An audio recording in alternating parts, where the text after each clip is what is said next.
All right, y'all, what's going on? It's Combo Breaker 99. I'm back with another video. All right, y'all, man, I don't know where to start with this one. This fight was originally something else, but this is just one of those situations where this thing just turned into a whole different situation, man. But it's going down. UFC 269, December 11th. Miranda Maverick is stepping in place of Macy Barber to take on Erin Blanchfield. Now, you already know how I feel about this fight. I'm like, oh man, prospect versus prospect. I'm with Miranda Maverick on this one.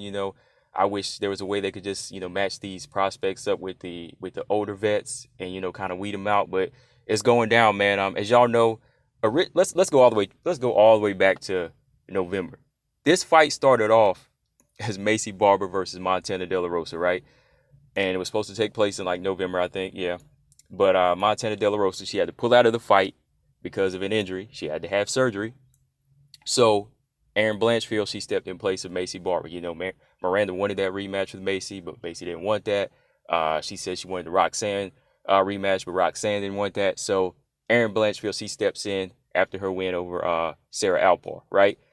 So the fight scheduled for December 11th, but now Macy Barber has to pull out due to an injury. So now Macy's out because of injury. Montana's out because of an injury. So Miranda Maverick is stepping in place to take on Erin Blanchfield, which I understand now why she's doing it, because really that's the only fight that's available for her right now. Everybody else already has a dance partner once you go back and look at it. So that makes sense. It makes sense at this point. So before we talk about that fight, it's almost like it's coming full circle now. Macy Barber and Montana De La Rosa, since they're both out on injury, if they come back at the same time, as far as their recovery time, they should be able to make their fight now. You know what I mean? They should have just canceled the fight altogether, right? So if they cancel that, they could come back in something like, spring of 2022, depending on what type of injury she suffered and depending on how bad Montana De La Rosa, I think she had something wrong with her ankle or foot, something like that. But, you can put it in the comment section. I forget right now because I'm doing this on the fly. But yeah, as y'all know, Miranda Maverick, she's part of my triple threat. She's been in the UFC for a little over a year now, right?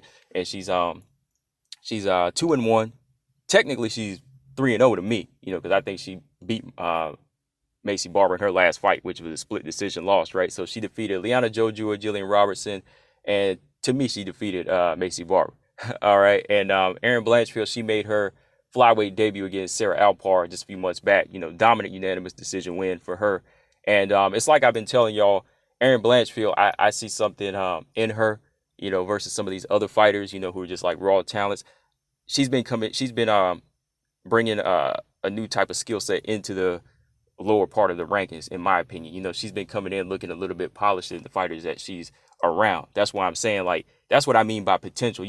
There's some fighters that come into the game that they're tough, they're rough, they're rugged, and they get the wins, right? But Erin Blanchfield just seems to have that dominant factor with her because she's carrying other tools already, different tools that she's already polished in, things that other fighters just don't possess right now, right?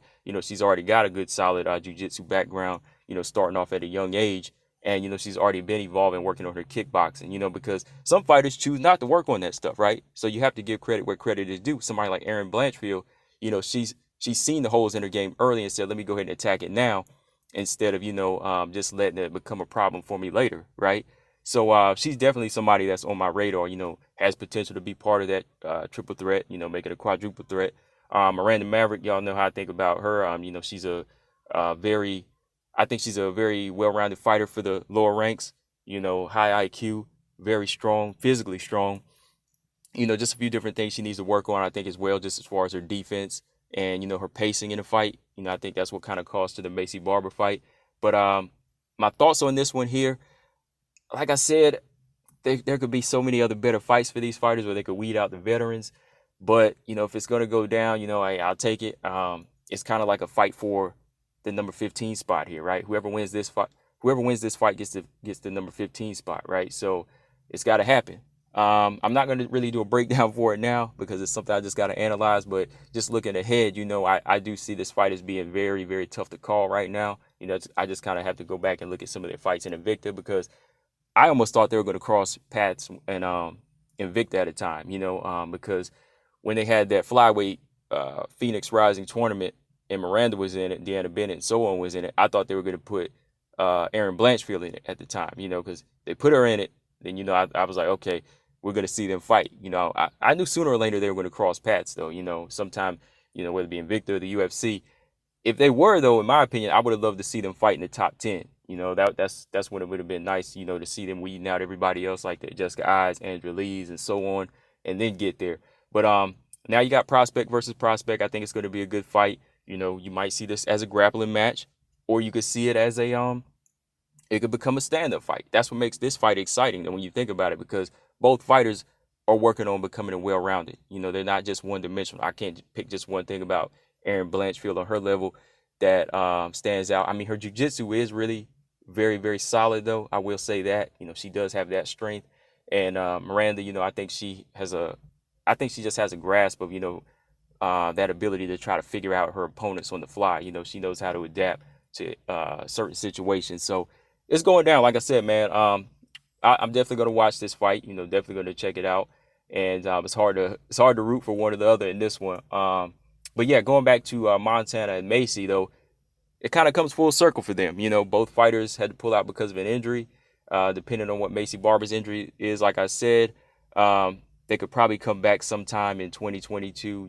I'd say probably like March or April when they both get healed up good. So that fight would be a good fight for both of them, as far as they're kind of in opposite positions. Macy Barber, she's a tough, rugged fighter that lacks some skill set, that she knows how to execute, but she just only has so many skill sets to work with. Where Montana, I think she has potential to, break into that top 15 if she would commit more, but there's just some things that she's not putting together well, like you see like the young fighters do, like Casey O'Neill, and again Miranda Maverick, and Erin Blanchfield. Like I said, Erin Blanchfield, before she even hit the scene, started perfecting a lot of her game. Now it's just time to see it in there, tested against some of these UFC fighters, like I think she can. So yeah, that's all I got on this one, guys. Let me know in the comment section what y'all think. December 11th, UFC 269. Miranda Maverick, Erin Blanchfield, early picks. Who do y'all got? Combo Breaker 99. I'm out. Subscribe. Peace.